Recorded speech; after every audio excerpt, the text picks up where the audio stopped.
kapayapaan, kabaitan, at kadalisayan ang nais ng kanyang kapatid. Paano niya kusang loob na ilulubog ang kanyang mga tao sa kakilakilabot na digmaan? Hindi niya magawa, hindi niya gagawin.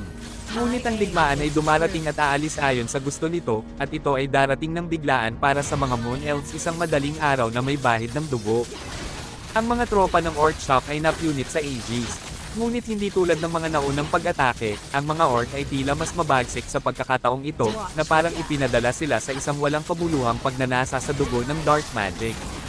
Tumagos ang itim na usok sa kagubatan ng magising ang mga duwende sa hiyawan at kaluskos ng nasusunog na mga puno.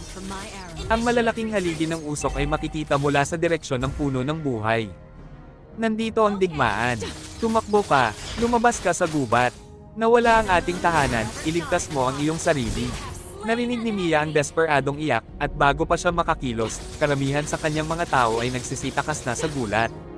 Kuya, sagutin mo ako. Isang huling pagsusumamo ni Mia sa puno ng buhay habang binalot siya ng usok, umaasa sa kaligtasan, ngunit nanatiling tahimik ang puno sa gitna ng nasusunog na lupa.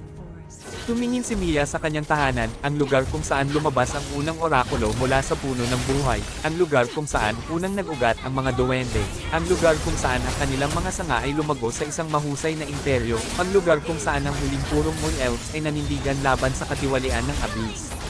Ito ang kanilang pinakasagradong lupain, na pinagpala ng Moon Goddess mismo, at ang pag-asa ni Estes para sa kanilang kinabukasan.